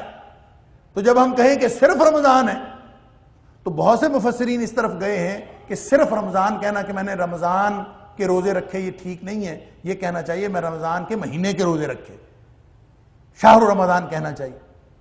لیکن یہ دلچسپ بات اس وقت ختم ہو جاتی ہے جب نبی کریم صلی اللہ علیہ وسلم نے خود فرمایا من صام رمضان ایمانا واحتسابا غفر له ما تقدم من ذنبه، من قام رمضان ایمانا واحتسابا غفر له ما تقدم من ذنبه، جس نے رمضان کے روزے رکھے، جس نے رمضان میں قیام کیا۔ تو اس کا مطلب یہ ہے کہ یہ بحث دلچسپ تو ہے اور بڑی طویل بھی ہے، لیکن اس کی کوئی ضرورت نہیں ہے، یہ بے فائدہ بحث ہے۔ رمضان کو آپ رمضان کہہ لیں یا شہر رمضان کہہ لیں، نبی کریم صلی اللہ علیہ وسلم نے جب رمضان کہا تو اس کا مطلب ہے اس میں کوئی حرج نہیں ہے، آپ اس کو رمضان کہیں یا شہر رمضان کہیں۔ لیکن ایک بات اس میں باہر ہے کہ اس مہینے کی فضیلت کی واحد وجہ یہ ہے جو اللہ تعالیٰ فرما رہے ہیں۔ وجہ کیا ہے؟ شہر رمضان الذی انزل فیہ القرآن۔ تمہیں تو حکم دیا گیا ہے کہ روزے رکھو، لیکن حقیقت اس کی یہ ہے، اور اس رمضان کے مہینے کی اہمیت اس بات کی ہے کہ تم یہ سمجھو کہ یہ قرآن کی وجہ سے اللہ تعالیٰ نے اہمیت دی ہے۔ قرآن کیا ہے؟ اللہ کا کلام ہے۔ اللہ کی ذات پوری کائنات کی خالق اور پوری کائنات سے اعلیٰ و ارفع اور بالا۔ یہ کائنات پوری کی پوری اللہ کے سامنے یہ کیا حیثیت رکھتی ہے؟ یہ کوئی حیثیت نہیں رکھتی۔ مخلوق کیا حیثیت رکھتی ہے خالق کے بارے میں، خالق کے مقابلے میں؟ لیکن نبی کریم صلی اللہ علیہ وسلم نے اللہ کے عرش اور اس کائنات کی مثال بہرحال دی ہے کہ اس پوری کائنات کی مثال اللہ کی بڑائی کے نزدیک کیا ہے، اللہ کی بڑائی کے مقابلے میں کیا ہے، اس کو تو ہم نہیں سمجھ سکتے، لیکن اتنی بات تو سمجھ سکتے ہیں کہ اللہ کے عرش کے مقابلے میں، اللہ کی ذات کی بڑائی کا ہم اندازہ نہیں کر سکتے، اللہ کے عرش کے مقابلے میں اس پوری کائنات، ساتوں زمین، ساتوں آسمان، جو کچھ بھی اس کائنات میں ہے، اور وہ کائنات جو ہر دم وسعت پذیر ہے، وَإِنَّا لَمُوسِعُونَ، بڑھ رہی ہے۔ یہ پوری کائنات، نبی کریم صلی اللہ علیہ وسلم نے فرمایا جیسے لق و دق صحرا ہو جس کی لمبائی چوڑائی کا کسی کو اندازہ نہیں ہے، اس میں ایک حلقہ، ایک چھلا پڑا ہوا ہو، ایک انگوٹھی پڑی ہوئی ہو، ایک رنگ پڑی ہوئی ہو، تو جو اس رنگ کو نسبت ہے اس لق و دق صحرا کے ساتھ جس کی لمبائی چوڑائی کا کوئی اندازہ نہیں، یہی اس پوری کائنات کو نسبت ہے اللہ کے عرش کے ساتھ۔ گویا اتنی سی کائنات اللہ کے سامنے، اور اللہ کی ذات کے سامنے یہ ذرے کی بھی حیثیت نہیں رکھتی، تو یہ پوری کائنات اللہ کی بڑائی کے سامنے کوئی حیثیت نہیں رکھتی، تو پھر اللہ کا جو کلام ہے اس کلام کے مقابلے میں پوری دنیا کے کلام نہیں بلکہ پوری کائنات اللہ کے کلام کی بھی اہمیت پورے دنیا کے کلاموں کے اوپر اور پوری دنیا کے اشیاء کے اوپر اسی طرح فائق ہے جیسے اللہ کی ذات فائق ہے۔ اب یہ اللہ کا کلام ہے، یہ اللہ کا کلام نازل ہوا، تو جس کو یہ ملا کلام، وہ اگر چیز عظمت والی نہ ہو، فضیلت نہ حاصل کرے، تو پھر اللہ کے کلام کے ساتھ جڑنے کا مطلب کیا ہوا؟ لہٰذا یہی وجہ ہے کہ یہ صرف مہینہ عظیم نہیں ہوا اللہ کے کلام کی وجہ سے، اس مہینے کے یعنی صرف زمانی فضیلتیں نہیں ہوئیں، مکانی فضیلتیں بھی ہوئی ہیں۔ تو یہ قرآن اللہ کا کلام ہے، جو اس کے ساتھ جڑ گیا وہ بھی عظیم ہو گیا، اور جس کے ساتھ قرآن کی نسبت قائم ہو گئی وہ اس کو اللہ تعالیٰ نے عظمتیں اور فضیلتیں عطا فرما دی۔ لہٰذا آپ شروع ہو جائیے جبریل علیہ السلام سے۔ جبریل علیہ السلام قرآن کو لانے والے، وحی نازل کرنے والے، اللہ کے حکم سے نبی کریم صلی اللہ علیہ وسلم، تو چونکہ قرآن کے ساتھ ایک فرشتے کی نسبت قائم ہو گئی، لہٰذا وہ فرشتہ اللہ کے سارے فرشتوں میں سے افضل ہو گیا۔ پھر ایک بشر پر قرآن نازل ہوا، نبی اکرم صلی اللہ علیہ وسلم، اور جس بشر پر یہ قرآن نازل ہوا وہ سید البشر قرار پائے۔ ان کی عظمت جو ہے وہ یہ قرار پائی کہ اس دنیا میں پوری کائنات میں اللہ کے بعد سب سے بزرگ ہستی نبی اکرم صلی اللہ علیہ وسلم، سب سے بزرگ فرشتہ جبریل علیہ السلام، سب سے بزرگ ہستی اللہ کے بعد تمام مخلوقات پہ اوپر وہ نبی اکرم صلی اللہ علیہ وسلم۔ اور عظمت کی وجہ کیا ہے؟ انزل علیہ القرآن، یہاں ہے شہر رمضان الذی انزل فیہ القرآن، تو وہ مہینہ جس میں نازل ہوا وہ مہینہ تمام مہینوں سے افضل ہو گیا، اور جس رات میں یہ قرآن نازل ہوا انا انزلناہ فی لیلۃ القدر، وہ رات 1000 مہینے سے بہتر رات قرار پائی۔ اللہ اکبر، گنتے چلے جائیے جس شہر میں یہ قرآن نازل ہوا ہے وہ شہر کائنات کے تمام شہروں میں سے بہترین شہر قرار پایا۔ الا ھذا القیاس، جس کی نسبت بھی قرآن سے ہوتی ہے وہ عظمت والا ہو جاتا ہے۔ لہٰذا رمضان کے مہینے کی جو عظمتیں ہیں، کتنی عظمتیں ہیں، ہم سب گنتے ہیں، ہر سال رمضان آتا ہے، ہم بہت سنتے ہیں کہ رمضان کا مہینہ نیکیوں کا موسم بہار ہے، گنتی کے پیمانے بدل جاتے ہیں، اللہ کی رحمتوں کا نزول ہوتا ہے، اور ہر رات مغفرت کے اور جہنم سے آزادی کے پروانے جاری کیے جاتے ہیں، ہر رات جو ہے وہ لوگوں کو آزادی ملتی ہے جہنم سے۔ یہ ساری کی ساری، اور ایک نیکی جو ہے وہ 700 گنا تک اجر کے اعتبار سے بڑھ جاتی ہے۔ یہ ساری سعادتیں رمضان کی ہیں۔ اس سے ہمارے لیے ایک عملی جو انسینٹیو ہے وہ یہ کہ جب یہ پتہ چل گیا کہ قرآن کے ساتھ جڑنے سے عظمت ملتی ہے، تو عملی بات یہ ہے کہ ہم اگر قرآن کے ساتھ جڑ جائیں گے تو اللہ کے ہاں ہم بھی عظیم ہو جائیں گے، ہمیں بھی فضیلتیں حاصل ہو سکتی ہیں، اللہ کے ہاں ہم بھی وہ عزت اور شرف پا سکتے ہیں جو اللہ نے اپنے کلام کے ساتھ رکھا ہے۔ جو بھی قرآن سے جڑے گا وہی ہدایت پائے گا، جو بھی قرآن سے جڑے گا وہی فضیلت پائے گا۔ اس کا مطلب یہ ہے کہ رمضان کے اندر اصل میں کیا اہمیت اور فضیلت ہے یہ ہمیں معلوم نہیں ہے، اور جو باتیں نبی کریم صلی اللہ علیہ وسلم نے بتائی ہیں رمضان کے حوالے سے وہ ساری کی ساری اس کے مقابلے میں بہت کم ہیں جو اصل اللہ تعالیٰ نے اس کے اندر فضیلت رکھی۔ تو عملی پہلو جو ہمارے سامنے آتا ہے وہ یہ کہ ہم سب قرآن سے جڑ جائیں، اور جو قرآن سے جڑ جائے گا وہ رحمان سے جڑ جائے گا۔ وہ جو اللہ کا کلام ہے، کلام اللہ سے جڑنے کا مطلب یہ ہے کہ آپ اللہ کے ساتھ جڑ گئے۔ ظاہر ہے اللہ تعالیٰ تو ہمیں نظر نہیں آتا، اللہ تعالیٰ تو ہمارے سامنے نہیں ہے، اللہ تعالیٰ کی ذات تو عرش پر ہے، لیکن جو شخص اللہ کی ذات کے ساتھ جڑنا چاہتا ہے اس کے لیے ذریعہ یہی اللہ کا کلام ہے، اس کے علاوہ تو اور بات ذریعہ ہی کوئی نہیں۔ اس لیے نبی کریم صلی اللہ علیہ وسلم نے فرمایا ان ھذا القرآن سبب، یہ جو قرآن ہے نا یہ رسی ہے، جو اس رسی کے ساتھ جڑ گیا، اور رسی کیا ہے؟ فرمایا کہ جس کا ایک سرا تمہارے ہاتھ میں ہے اور ایک سرا اللہ کے ہاتھ میں ہے، اور جو اس کے ساتھ جڑ گیا وہ ایسے ہی ہے جیسے وہ اللہ کے ساتھ جڑ گیا۔ فَتَمَسَّكُوا، جب ایک سرا تمہارے ہاتھ میں ہے، طَرَفُهُ بِأَيْدِيكُمْ وَطَرَفُهُ بِيَدِ اللَّهِ، ایک سرا اللہ کے ہاتھ میں، ایک سرا تمہارے ہاتھ میں، اور اگر تم اس کے ساتھ جڑ جاؤ گے تو پھر اس کا مطلب ہے تم اللہ کے ساتھ جڑ جاؤ۔ اس لیے نبی کریم صلی اللہ علیہ وسلم نے فرمایا فَتَمَسَّكُوا، پس جڑ جاؤ تم اس کے ساتھ، اور پھر فرمایا کہ اس کے ساتھ جب جڑو گے تو دو گارنٹیاں نبی کریم صلی اللہ علیہ وسلم نے بتائیں۔ جو قرآن کے ساتھ جڑے گا اس کو دو گارنٹیاں، کیا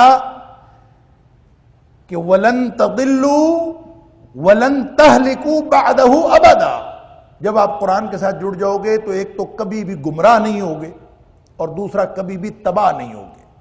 گمراہی اور تباہی دونوں سے بچاؤ کی گارنٹیاں نبی کریم صلی اللہ علیہ وسلم نے دی۔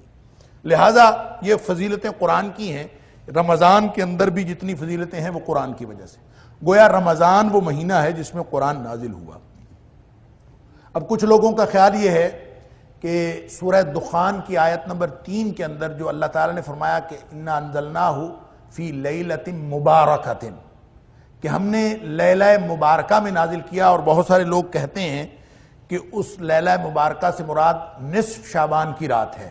اگر لیلہ مبارکہ سے مراد نصف شعبان کی رات ہے تو وہ تو شعبان میں ہے، اور قرآن کے اس حکم کے خلاف ہے یہ بات کہ شہر رمضان الذی انزل فیہ القرآن، قرآن تو نازل ہوا ہے رمضان کے مہینے میں، لہٰذا وہ رات لیلہ مبارکہ القرآن یفسر بعضہ بعضا، قرآن خود تفسیر کرتا ہے، تو وہ فرما دیا کہ انا انزلناہ فی لیلۃ القدر، گویا انا انزلناہ فی لیلۃ القدر و انا انزلناہ فی لیلۃ مبارکہ، یہ دونوں ایک ہی بات ہے۔ اور وہاں پہ بات سورہ دخان میں فرمائی فیہا یفرق کل امر حکیم، کہ اس میں ہر بڑے کام کا فیصلہ ہوتا ہے، اور یہاں بھی فرمایا کہ تنزل الملائکۃ والروح فیہا بإذن ربہم من کل امر، تو یہ قرآن خود اپنی تشریح کر رہا ہے کہ لیلہ مبارکہ سے مراد لیلۃ القدر ہی ہے، اور لیلۃ القدر کہاں ہے؟ وہ رمضان میں ہے، تو رمضان میں ہی قرآن نازل ہوا۔ اب قرآن تو ہم نے سنا ہے کہ 22-23 سال میں نازل ہوا ہے، 23 برس کے عرصے میں 22 سال 5 ماہ اور 21 دن جو مفسرین نے مدت لکھی ہے، مدت نزول قرآن، تو قرآن تو اتنا عرصہ نازل ہوتا رہا، تو پھر ایک مہینے میں نازل ہونے کا کیا مطلب ہے اور ایک رات میں نازل ہونے کا کیا مطلب ہے؟ تو اس کے دو مفاہیم ہیں۔ ایک مفہوم تو اس کا یہ ہے کہ یہ لوح محفوظ سے آسمان دنیا تک نازل کیا اللہ نے، ایک ہی رات میں یکبارگی نازل کیا، اور پھر وہاں اللہ کریم نے رکھ دیا اس کو بیت العزہ، ایک عزت والے گھر کے اندر، ایک عزت والی جگہ پر، اور وہاں سے پھر قرآن آہستہ آہستہ نازل ہوتا رہا بوقت ضرورت، جیسی جیسی ضرورت پڑتی رہی، اور حالات و واقعات کے مطابق قرآن نازل ہوتا رہا۔ اور لوگوں کا یہ اعتراض سورہ فرقان کے اندر اللہ تعالیٰ نے فرمایا ہے کہ لوگ یہ اعتراض کرتے ہیں کہ یہ ایک ہی دفعہ کیوں نہیں نازل ہوا، یکبارگی قرآن نازل ہو جائے کیوں نہیں نازل ہوا؟ تو اس کا جواب اللہ کریم نے یہ دیا ہے، یہ اس لیے نہیں نازل ہوا ایک دم کہ ایک دم اگر نازل ہو تو لوگوں کا کوئی بھی شخص اس کا تحمل نہیں کر سکتا، اور نبی کریم صلی اللہ علیہ وسلم کے قلب اطہر پر نازل ہوا، اور قرآن کہتا ہے کذالک لنثبت بہ فؤادک، یہ اس لیے تاکہ ہم اس کے ساتھ تمہارا دل مضبوط کریں اور اس کو ثابت رکھیں۔ تو نبی اکرم صلی اللہ علیہ وآلہ وسلم کا جو قلب اطہر تھا وہ بھی اس قرآن کے تحمل کے لیے ضروری تھا کہ قرآن آہستہ آہستہ نازل ہوتا۔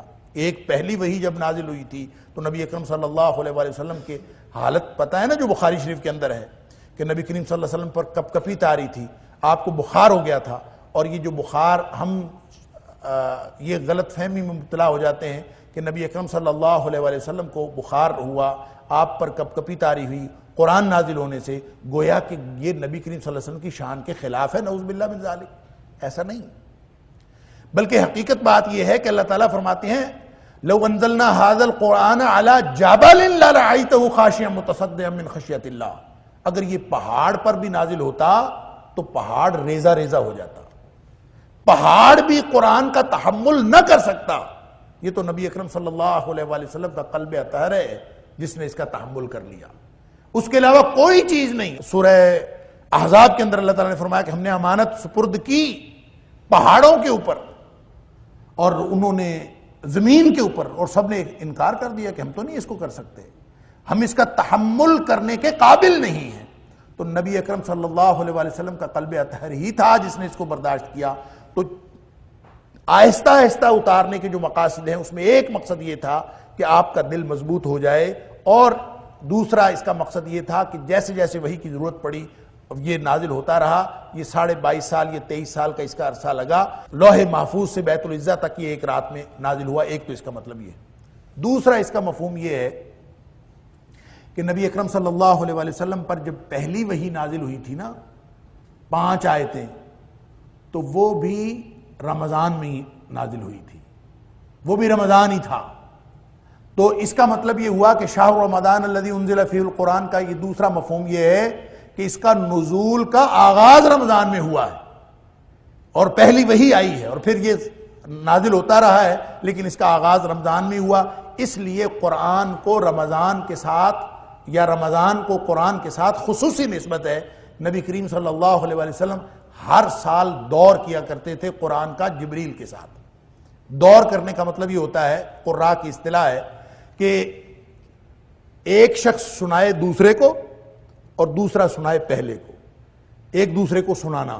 تو نبی کریم صلی اللہ علیہ وسلم جبریل علیہ السلام کو سناتے تھے، جبریل علیہ السلام نبی کریم صلی اللہ علیہ وسلم کو سناتے۔ یہ ہر سال رمضان میں دور ہوتا تھا، اور حدیث کے اندر آتا ہے کہ یہ جب نبی کریم صلی اللہ علیہ وسلم اس دنیا سے تشریف لے گئے، آخری رمضان میں 2 دفعہ یہ دور کیا قرآن۔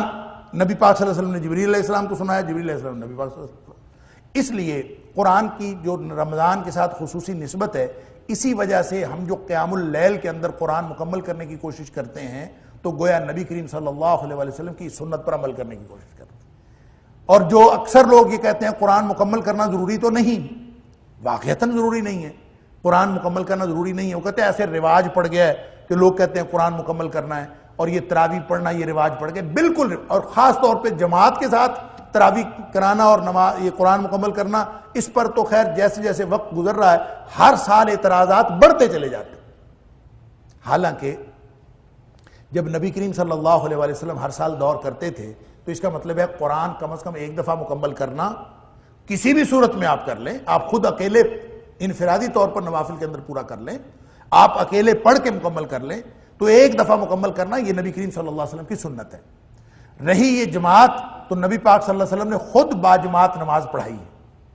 ابو داؤد کی روایت ہے، ابن ماجہ کے اندر بھی ہے، اور دیگر حدیث کی کتابوں کے اندر ہے کہ نبی کریم صلی اللہ علیہ وآلہ وسلم نے 23، 25 اور 27 رمضان کی یہ جو 3 راتیں ہیں نبی کریم صلی اللہ علیہ وسلم نے خود قیام کروایا، اور آپ نے ایک تو قرآن کے ساتھ قیام اللیل، پہلی رات آپ نے قیام فرمایا تو 1/3 رات قیام کیا، دوسری رات قیام فرمایا تو آدھی رات تک قیام کیا۔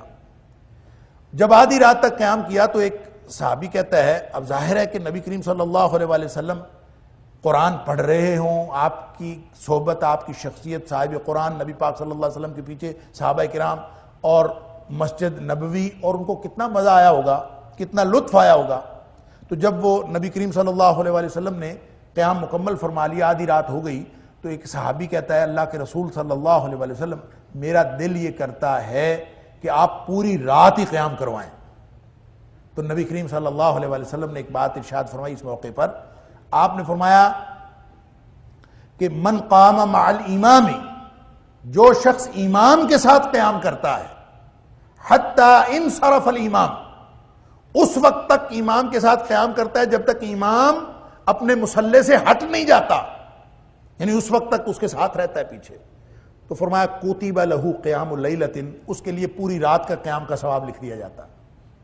لہٰذا اب دیکھیں، جماعت کا ایک تو ثبوت وہ ہو گیا کہ نبی کریم صلی اللہ علیہ وسلم نے خود جماعت کروا کے طریقہ بتا دیا، اور دوسری بات یہ کہ پوری رات کے قیام کا ثواب امام کے پیچھے پڑھنے سے ہوگا، اور اگر آپ نے اکیلے خود تراویحیں پڑھی یا خود آپ نے قیام اللیل، لفظ تراویح تو بعد کا لفظ ہے، یہ نبی پاک صلی اللہ علیہ وسلم کے دور میں صرف قیام اللیل ہی لفظ تھا، اور نبی پاک صلی اللہ علیہ وسلم خود بھی قیام کرتے تھے اور آپ نے لوگوں کو بھی قیام کروایا۔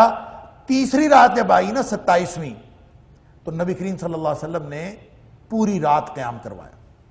حدیث کے الفاظ ہیں کہ صحابی کہتے ہیں کہ ہمیں پریشانی ہونے لگی کہ ہماری سحری گزر جائے گی، آج سحری کا وقت بھی نہیں ملے گا، اتنا لمبا قیام نبی پاک صلی اللہ علیہ وسلم نے کروایا۔ 29ویں رات ہوئی تو سارے صحابہ جمع ہو کے پھر بیٹھے تھے کہ نبی کریم صلی اللہ علیہ وسلم تشریف لائیں گے، آپ تشریف ہی نہیں لائے۔ بعد میں آپ نے بتایا کہ میں اس لیے نہیں آیا کہ یہ تمہارے اوپر لازم نہ کر دی جائے، گویا یہ سنت ہے، تطوع ہے، اور کوئی شخص اگر کرنا چاہے تو یہ ثواب ہے، کوئی نہ کرنا چاہے تو اس کے اوپر گناہ نہیں ہے، لیکن اس کا ثواب کیسے ملے گا؟ باجماعت پڑھو گے تو زیادہ ملے گا، پورا قرآن پڑھو گے تو یہ زیادہ ثواب کی بات ہے، تو اس لیے اس کو بدعت کہنا یا اس کو رواج کہنا یہ بالکل غلط بات ہے، یہ سنت کی بات ہے، نبی کریم صلی اللہ علیہ وسلم کی سنت سے ثابت ہے۔ اور اسی طرح جو آخری طاق راتوں میں جو لیلۃ القدر کی تلاش میں اکثر مساجد کے اندر اہتمام ہوتا ہے شب بیداری کا، اور پوری پوری رات قیام کروایا جاتا ہے، تو اس پر بھی بہت سارے لوگ اعتراض کرتے ہیں کہ یہ شاید رواج اب شروع ہوا ہے اور یہ بدعت ہے، جب نبی کریم صلی اللہ علیہ وسلم سے پوری رات قیام کروانا ثابت ہے، خود آپ نے کروایا، ایک طریقہ بتا دیا، تو اس کو کس طرح بدعت کہا جا سکتا ہے؟ وہ سنت ہے، کوئی کرنا چاہے یا نہ کرنا چاہے یہ اختیار ہے، اس کو لازمی نہیں کیا جا سکتا، لیکن وہ نبی کریم صلی اللہ علیہ وسلم کی سنت ہے۔ تو یہ رمضان کے ساتھ قرآن کا خصوصی تعلق یہ ساری چیزیں بتاتا ہے کہ جب رمضان آئے تو رمضان کے اندر یہ خصوصی تعلق ہر شخص کو قائم کرنا چاہیے قرآن پاک کے ساتھ۔ انزل فیہ القرآن ھدی للناس وبینات من الھدی والفرقان، یہاں پہ 3 خصوصیات بھی قرآن کی بتا دی، ھدی للناس وبینات من الھدی والفرقان۔ ایک تو یہ لوگوں کے لیے ہدایت ہے، وبینات من الھدی، اور اس میں روشن دلائل ہیں ہدایت کے، والفرقان، اور یہ فرقان بھی ہے۔ یہ قرآن پاک کی 3 خصوصیات اللہ کریم نے یہاں پہ بیان فرمائی۔ پہلی خصوصیت ھدی للناس، اس پہ بڑی تفصیل سے گفتگو ہماری ہو چکی جب بات ہوئی تھی ھدی للمتقین کی، کہ یہ متقین کے لیے ہدایت ہے کہ لوگوں کے لیے ہدایت ہے۔ تو بس اتنی سی بات، اس پوری بحث کا خلاصہ میں عرض کر دیتا ہوں کہ قرآن پاک ساری انسانیت کے لیے ہدایت ہے، ہر ایک کو راستہ دکھاتا ہے، لیکن رستے پر دکھانا رستہ اور ہے، رستے پر چلانا اور ہے۔ ایک ہدایت کا معنی ہوتا ہے ایراء الطریق، رستہ دکھانا، اور ایک ہوتا ہے ایصال الی المطلوب، منزل مقصود پر پہنچانا۔ تو خود راستہ بھی اس کا مطلب ہوتا ہے، انک علی ھدی مستقیم، قرآن پاک کے اندر آتا ہے کہ بے شک آپ سیدھے رستے پر ہیں، ھدی مستقیم، سیدھا رستہ۔ تو ہدا بمعنی صراط کے بھی ہے، تو اس کا مطلب یہ ہوا کہ قرآن خود راستہ بھی ہے، قرآن خود راستہ دکھاتا بھی ہے، قرآن منزل مقصود پر پہنچاتا بھی ہے، لیکن سب کو نہیں پہنچاتا، ان کو پہنچاتا ہے جو پہنچنا چاہتے ہیں قرآن کے ذریعے سے، وہ متقین ہیں۔ اور متقی کی ڈیفینیشن میں ہمیشہ یہ کیا کرتا ہوں کہ تقوی ایک ایسے احساس کا نام ہے، ایک دوہرا احساس کہ ہر وقت یہ تڑپ رہے کہ کہیں میرا اللہ مجھ سے ناراض نہ ہو جائے، مجھ سے کوئی ایک چھوٹی ایسی غلطی سرزد نہ ہو جائے جس سے میرا اللہ ناراض ہو سکتا، کوئی ایسی چھوٹی بات ہونے سے رہ نہ جائے جس سے میرا اللہ راضی ہو سکتا ہے۔ جس کے دل میں یہ تڑپ پیدا ہو جائے تو وہ متقی ہے، چاہے وہ عمل کے اعتبار سے پیچھے ہو، چاہے وہ عمل کے اعتبار سے آگے ہو۔ اگر وہ عمل کے اعتبار سے آگے جائے گا تو وہ اپنی منزل کے قریب تر ہو جائے گا، اور آگے جائے گا اور زیادہ قریب ہو جائے گا، لیکن اگر اس نے ابھی سفر کا آغاز کیا ہے تو بھی وہ متقی ہے۔ اور اس تڑپ کے ساتھ جو قرآن پڑھے گا، قرآن اس کو منزل مقصود پر لے جاتا ہے، اور جو نہیں اس کو دیکھتا، نہیں اس کو پڑھتا، نہیں قرآن کی طرف توجہ کرتا، نہیں اس کو قائد اور رہنما مانتا، قرآن اس کو بھی سیدھا رستہ دکھاتا ضرور ہے۔ وہ مسند احمد کی ایک روایت کے اندر نبی کریم صلی اللہ علیہ وسلم نے مثال دی، قرآن کی مثال دی ہے کہ جیسے ایک لمبا راستہ ہو اور ارد گرد دروازے ہیں، ان کے اوپر رنگین پردے لگے ہوئے، اور سامنے ایک آدمی کھڑا ہوا آوازیں دے رہا ہے کہ اس طرف بھی نہ جاؤ، اس طرف بھی نہ جاؤ، یہ گمراہی کے رستے ہیں، بلکہ یہ رنگین پردوں کی رنگینی میں نہ کھو جاؤ، سیدھے میری طرف آؤ۔ فرمایا کہ وہ جو شخص وہاں پہ آوازیں دے رہا ہے وہ قرآن ہے، اور جو ادھر ارد گرد انسان کی رنگینیاں ہیں یہ دنیا کی رنگینیاں ہیں، جس کے بارے میں اللہ تعالیٰ نے قرآن میں فرمایا ہے کہ اِنَّا جَعَلْنَا مَا عَلَى الْأَرْضِ زِينَةً لَهَا، یہ جو خوبصورت بنائی ہے یہ ساری زمین، یہ رنگینیاں پیدا کی ہیں، ہم نے خود پیدا کی ہیں۔ اِنَّا جَعَلْنَا مَا عَلَى الْأَرْضِ زِينَةً لَهَا لِنَبْلُوَهُمْ أَيُّهُمْ أَحْسَنُ عَمَلًا، یہ اس لیے کیے ہیں کہ تاکہ ہمیں پتہ چلے کہ ان میں سے کون ادھر جاتا ہے اور کون قرآن کی طرف جاتا ہے۔ لہٰذا قرآن ہدایت ہے ہر ایک کے لیے، جو نہیں جا رہا قرآن کی طرف اس کو بھی قرآن راستہ دکھاتا ہے۔ اس لیے وہ میں نے عرض کیا تھا کہ اہدنا الصراط المستقیم جب ہم پڑھتے ہیں کہ اللہ ہمیں سیدھا رستہ دکھا، تو اس کا ترجمہ ذہن میں یہ نہیں رکھنا چاہیے کہ اللہ ہمیں سیدھا رستہ دکھا، بلکہ یہ ذہن میں ہونا چاہیے کہ اللہ ہمیں سیدھے رستے پر چلا، اللہ تو ہمیں سیدھے رستے پر قائم رکھ، اور سیدھے رستے پر چلتے چلتے منزل مقصود پر پہنچ جائیں۔ اس لیے کہ ہدایت رستہ دکھانے کی حد تک ہر ایک کو ملتی ہے، لیکن سیدھے رستے پر انسان چلتا رہے یہ خاص لوگوں کا امتیاز ہے، اللہ تعالی ہمیں بھی ان خاص لوگوں میں بنائے۔ وَبَيِّنَاتٍ مِّنَ الْهُدَىٰ، اور اس قرآن میں صرف وربل ڈسکرپشن نہیں ہے، یعنی صرف یہ نہیں ہے کہ بتا دیا ہے کہ اس طرح ہدایت ہوتی ہے اس طرح کر لو۔ وَبَيِّنَاتٍ مِّنَ الْهُدَىٰ، ہدایت کی کھلی نشانیاں اللہ نے دی ہیں، اور کھلی نشانیاں ہدایت کی کیا ہیں؟ پورا قرآن کھلی نشانی ہے، اس میں بیان ہونے والے واقعات کھلی نشانی ہے۔ اللہ تعالیٰ جہاں کہیں ذکر کرتا ہے صبر کا تو ایوب کا ذکر علیہ السلام کا ذکر کر دیتا ہے، جہاں کہیں اللہ تعالیٰ ذکر کرتا ہے ابتدائے آفرینش کا تو آدم علیہ السلام کا ذکر کر دیتا ہے، جہاں کہیں مسلسل تبلیغ اور جد و جہد اور کاوش اور صبر کے ساتھ ڈٹنے کی بات کرتا ہے تو اللہ تعالیٰ نوح علیہ السلام کا ذکر کر دیتا ہے، اور جہاں حالات کی نامساعد اور ایک وقت کی سپر پاور کے ساتھ ٹکر لینے کی بات ہوتی ہے تو اللہ تعالیٰ موسیٰ علیہ السلام کا ذکر کر دیتا ہے۔ تو کون سی بات ہے؟ نبی کریم صلی اللہ علیہ وسلم نے فرمایا ہر نبی کو آزمایا گیا، لیکن جتنی آزمائشیں مجھ پر آئی ہیں اتنی کسی پر نہیں ہیں۔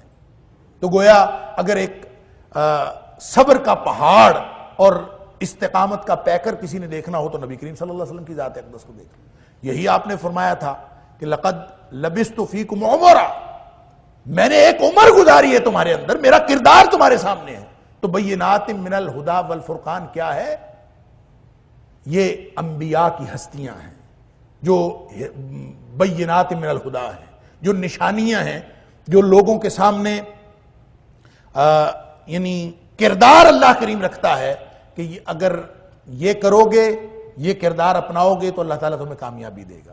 دوسری طرف بینات من الہدیٰ وہ بھی نشانیاں ہیں کہ جو اللہ کے اس ہدایت کے رستے پر نہیں چلتا اس کے ساتھ قوم نوح جیسا سلوک ہوتا ہے، ان کے ساتھ قوم لوط جیسا سلوک ہوتا ہے، ان کے ساتھ قوم عاد جیسا سلوک ہوتا ہے، قوم سمود جیسا سلوک ہوتا ہے۔ وہ جو ساری تفصیلات ہیں یہ بھی ساری کی ساری ہدایت کی نشانیاں۔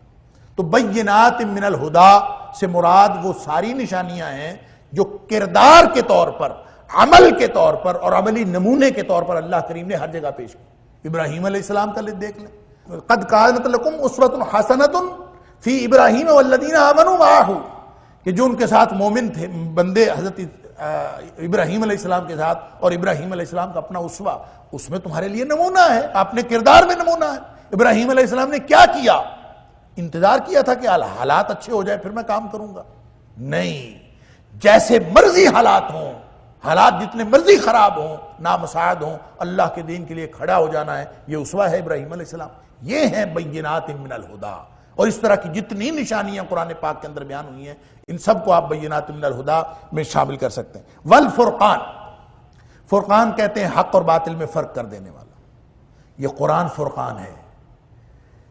تبارک الذی نزل الفرقان علی عبدہ لیکون للعالمین نذیرا، یہ وہ ذات بڑی بابرکت ہے جس نے یہ فرقان نازل کر دی۔ کیسے؟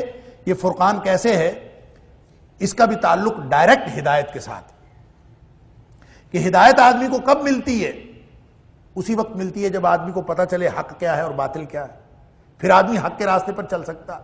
اگر حق کے راستے پر کوئی شخص جانا چاہے اور باطل کو حق سمجھ لے اور پہچان میں غلطی کر جائے، جیسے شاہ ولی اللہ نے حجت اللہ البالغہ کے اندر 3 پردے، 3 حجاب، 3 رکاوٹیں ہدایت کی نقل کی ہیں کہ 3 رکاوٹوں میں سب سے خطرناک رکاوٹ یعنی پہلے حجاب طبع، دوسرا حجاب رسم، اور تیسری ہے حجاب سوء معرفت۔ یعنی پہچان میں غلطی کر جانا، آدمی باطل کو حق سمجھتا رہے۔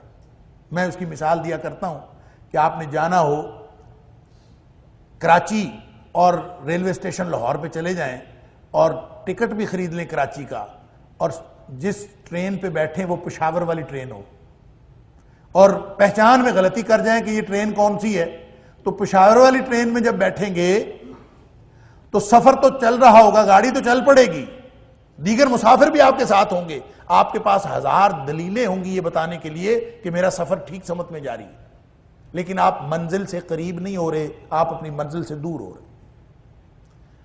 کون بتائے کہ اصل ٹرین کون سی ہے؟ کون بتائے کہ حق کیا ہے اور باطل کیا ہے؟ یہ قرآن بتائے گا، والفرقان، یہ قرآن ہے فرقان۔ یہ اللہ تعالیٰ نے حق اور باطل کا پیمانہ بتایا۔ تورات آپ کے سامنے ہے، انجیل آپ کے سامنے ہے، ان کا مجموعہ بائبل بنا کے آپ کو دیا ہوا ہے۔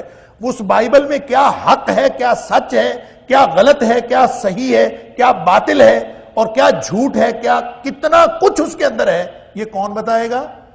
یہ قرآن بتائے گا۔ یہ ہے الفرقان ہونے کا مطلب۔ یہ اللہ تعالیٰ نے سورۃ المائدہ کے اندر فرمایا کہ ہم نے یہ کتاب نازل کی ہے تمہارے اوپر جو پہلی کتابوں کی تصدیق بھی کرتی ہے، وَمُهَيْمِنًا عَلَيْهِ۔ مہیمن کا مطلب ہوتا ہے نگران۔ یہ قرآن پہلی کتابوں پر نگران بھی ہے، ان کتابوں میں کتنی تحریف ہوئی ہے، کتنی تحریف نہیں ہوئی، اور کون سی بات حق، کون سی بات باطل، کون سی بات سچ، کون سی بات جھوٹ، کون بتائے گا؟ مہیمن بتائے گا۔ اسی طرح سورہ آل عمران کی ابتدا میں بھی اللہ تعالیٰ نے فرمایا کہ جو انجیل اور تورات نازل کی ہے ہم نے نازل کی ہے، اور ہم نے نازل کی ہے من قبل ھدی للناس، وہ پہلے لوگوں کے لیے ہدایت کا سامان تھیں، وانزل الفرقان، اور اب ہم نے یہ فرقان نازل کر دیا۔ تو فرقان سے مراد حق اور باطل میں فرق کر دینے والا۔ تو یہ اللہ کا قرآن نازل ہوا ہے جو ہدایت بھی ہے تمام لوگوں کے لیے، بینات من الہدا بھی اس کے اندر بہت ساری نشانیاں ہدایت کے اللہ تعالیٰ نے دی ہیں۔ کسی کو نہ سمجھ آئے تو نہ آئے، اب یہ تو اللہ تعالیٰ کا کام ہے نا کہ معجزہ دیکھ کر بھی لوگ اسلام قبول نہیں کرتے۔ چاند دو ٹکڑے ہوا، لوگوں نے دیکھا، اسلام قبول نہیں کیا۔ نبی کریم صلی اللہ علیہ وآلہ وسلم کو سب کہتے ہیں کہ آپ سچے ہیں، سب کہتے ہیں آپ صادق اور امین ہیں۔ نبی کریم صلی اللہ علیہ وسلم فرماتے ہیں کہ اس پہاڑ کے پیچھے لشکر چھپا ہے، اگر میں یہ کہوں تو تم کیا کہو گے؟ کہتے ہیں ہم اسی وقت مان جائیں گے۔ کیوں مان جائیں گے؟ اس لیے کہ آپ نے زندگی میں کبھی جھوٹ نہیں بولنا، آپ ہمیشہ سچی بات کرتے ہیں، آپ صادق اور امین۔ لیکن نبی کریم صلی اللہ علیہ وسلم جب اسلام کی دعوت دیتے ہیں تو وہی زبان اقدس دعوت دے رہی ہے، اب وہ نہیں مانتے۔ نشانی موجود ہے پوری زندگی کی، تو بینات من الہدا موجود ہونے کے باوجود جن کو ہدایت نہیں ملتی، اس سے بڑی بدبختی اور کیا ہو سکتی؟ معجزات دیکھ کر بھی جن کو ہدایت نہیں ملتی، اس سے بڑی بدبختی کیا ہو سکتی؟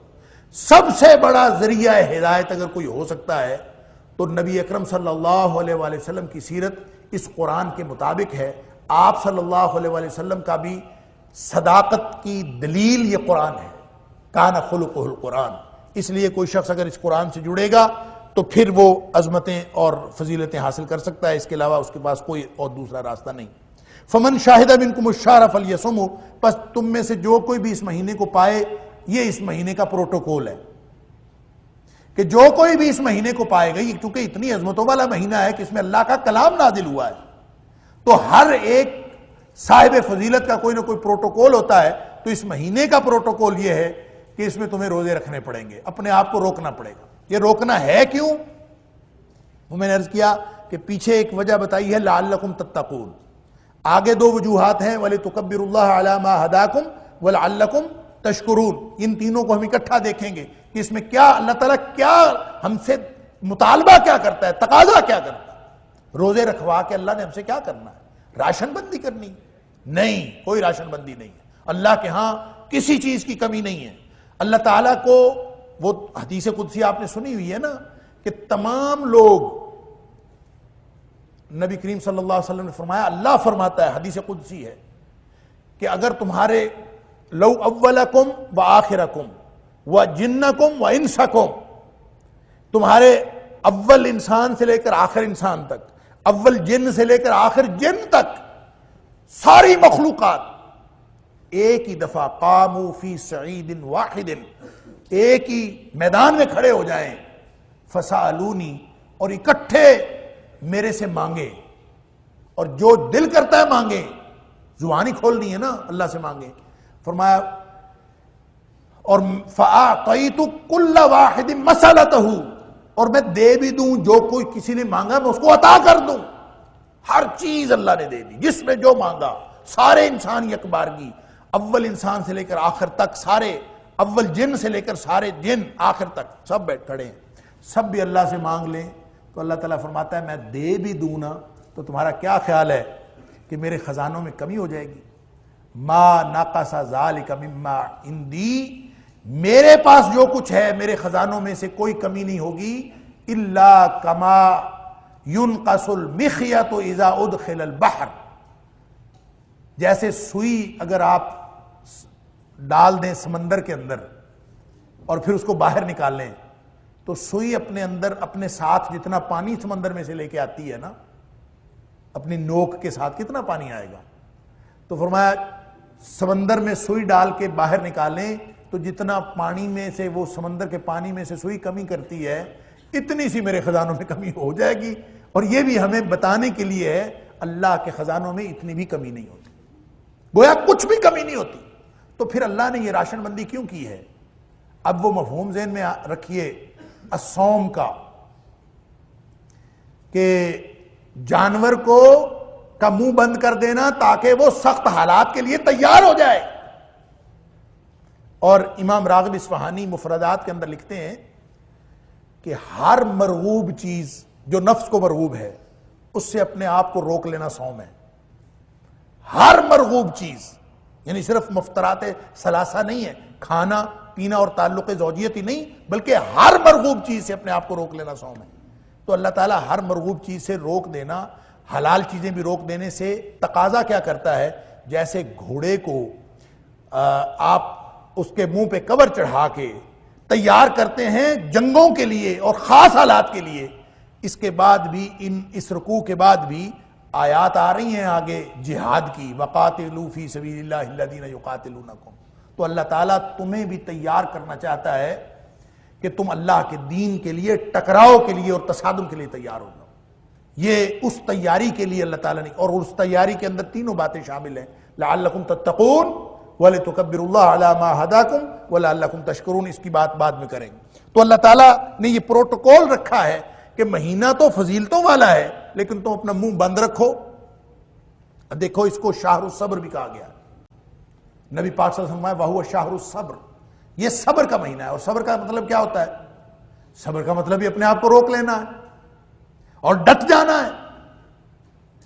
اللہ اکبر، ایک بات سمجھ لیجئے، الفرقان اور رمضان، رمضان میں قرآن نازل ہوا، قرآن الفرقان ہے، اور قرآن کہتا ہے بینات من الہدا والفرقان، کہ ہم نے اس قرآن میں صرف ہدی للناس، صرف باتیں نہیں کی، ہم نے نشانیاں دی ہیں اور حق اور باطل میں فرق کر دینے والی ہر چیز بتا دی ہے۔ تو اس تناظر میں آپ یہ دیکھیے کہ قرآن نازل ہوا، کب نازل ہونا شروع ہوا؟ نبی اکرم صلی اللہ علیہ وآلہ وسلم پر ہجرت سے 13 سال قبل، ہجرت سے 13 سال قبل قرآن نازل ہونا شروع ہوا۔ نبی پاک صلی اللہ علیہ وسلم نے ہجرت کی، ہجرت کے 2 سال بعد ایک جنگ ہوئی، غزوہ بدر، 2 ہجری کو، جب اس جنگ کے اندر ٹکراؤ ہوا ہے 17 رمضان کو اللہ کریم نے اس دن کو یوم الفرقان فرمایا ہے۔ جس دن قرآن نازل ہوا ہے وہ یوم الفرقان نہیں ہے، جس دن حق اور باطل کا تصادم ہوا ہے اور اس کو وہاں تصادم کے بعد اللہ نے حق کو فتح عطا فرمائی ہے، اس دن کو یوم الفرقان کہا ہے۔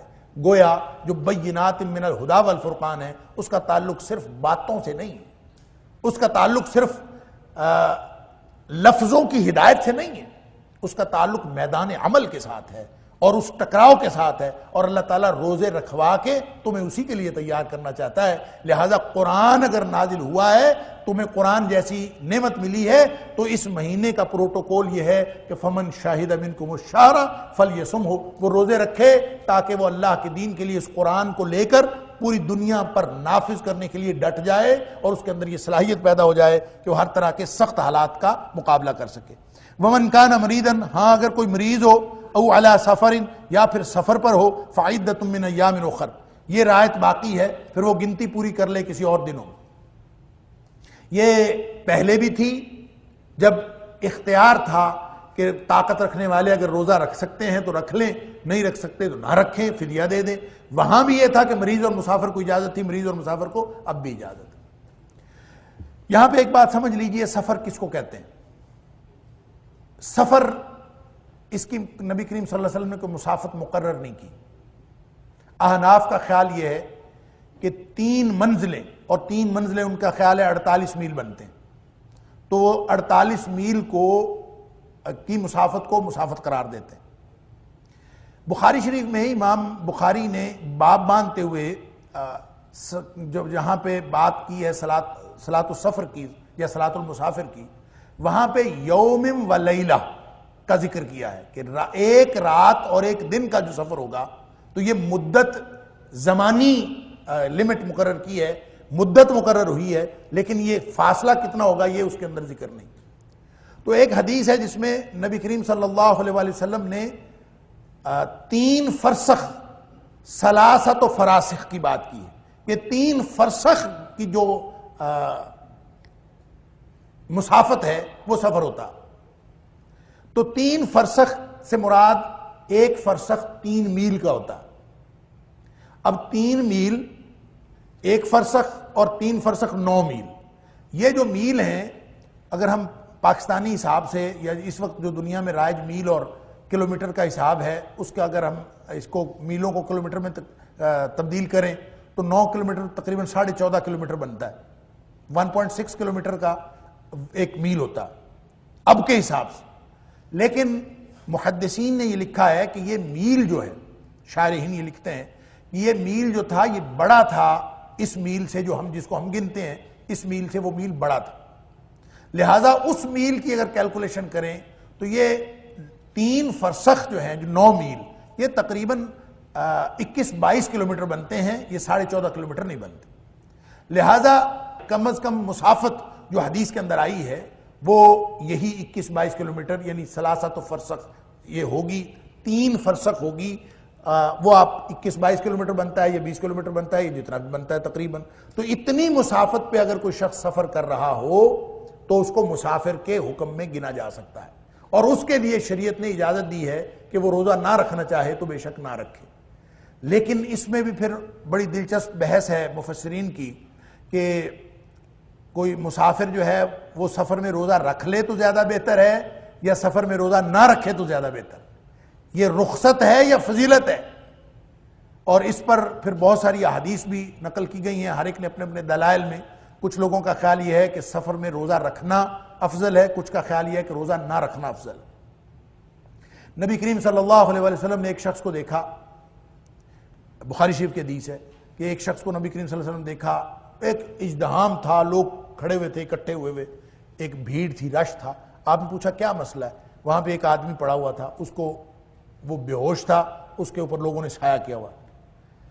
تو آپ نے پوچھا یہ کیا ہوا ہے مسئلہ؟ تو لوگوں نے بتایا کہ یہ روزے دار ہے اور اس نے روزہ رکھا ہوا ہے اور سفر میں گرمی کی وجہ سے اس کی حالت یہ ہوگی۔ تو نبی کریم صلی اللہ علیہ وسلم نے وہاں پہ فرمایا لیس من البر، یہ نیکی نہیں ہے ان تصوم فی السفر یا الصوم فی السفر، بخاری میں ہے الصوم فی السفر اور مسلم شریف میں ہے ان تصوم فی السفر، کہ سفر میں روزہ رکھنا کوئی نیکی نہیں ہے۔ تو اس سے مراد یہ ہے کہ اگر سفر اتنا مشقت والا ہو کہ جہاں آدمی کی حالت غیر ہونے کا امکان ہو تو پھر اس کو روزہ نہیں رکھنا چاہیے۔ اسی طرح کسی کو اگر بیماری ہے تو اس کو بھی اس رخصت سے فائدہ اٹھانا چاہیے۔ لوگ بیمار ہوتے ہیں، شدید تکلیف ہوتی ہے، لیکن اس تکلیف کے باوجود روزہ نہیں چھوڑتے، کہتے ہیں نہیں جو مرضی ہو جائے روزہ نہیں چھوڑنا، تو یہ بات ٹھیک نہیں ہے۔ جب شریعت نے رخصت دی ہے تو اس رخصت سے فائدہ اٹھانا چاہیے. اگر آپ کی طبیعت اتنی زیادہ خراب ہے کہ آپ کو روزہ رکھنے سے اور زیادہ دقت کا سامنا ہوتا ہے تو پھر لازماً اس رخصت سے فائدہ اٹھانا چاہیے. اسی طرح سفر میں، لیکن اگر کوئی باسہولت سفر ہے، آج کل ہوائی جہازوں کا سفر ہے، گاڑیوں کا سفر ہے، ٹھنڈی گاڑیاں، ٹھنڈے ہوائی جہاز، اور کوئی ایشو نہیں ہوتا، ایئرپورٹس بھی ٹھنڈے، گھر بھی ایئر کنڈیشنر لگے ہوئے، تو کوئی مسئلہ نہیں ہوتا. سفر کرنے کے باوجود آدمی جو ہے اس دقت میں نہیں ہوتا جس دقت میں اس دور میں لوگ سفر میں ہوتے تھے، لہذا اس کو روزہ رکھ لینے میں کوئی حرج نہیں ہے. کوئی اس میں فضیلت نہیں کہی جا سکتی، یہ تخییر ہے، یہ اختیار ہے کہ کوئی شخص اگر سفر میں روزہ رکھنا چاہے تو رکھ لے، نہ رکھنا چاہے تو نہ رکھے. لیکن اگر دقت کا سامنا ہو تو اس کو لازماً چھوڑنا چاہیے، افطار کر لینا چاہیے. نبی کریم صلی اللہ علیہ وسلم نے غزوہ فتح مکہ جب ہوا ہے تو آپ صلی اللہ علیہ وسلم روزے سے تھے، اور جب دقت ہوئی تو نبی کریم صلی اللہ علیہ وسلم نے روزہ افطار کر دیا. یعنی مسافر کو اس بات کا اختیار ہے کہ اس نے اگر روزہ رکھا بھی ہوا ہو اور وہ سفر کے دوران اس کو کوئی مسئلہ ہو تو وہ روزہ کھول سکتا ہے. نبی کریم صلی اللہ علیہ وسلم نے خود روزہ کھولا، اور آپ نے لوگوں کو بھی روزہ کھولنے کا حکم دیا کہ تم بھی روزہ کھول لو. لیکن جب وہاں پہنچے جہاں جا کے پڑاؤ کیا تو کچھ لوگوں نے ابھی بھی روزے نہیں کھولے تھے.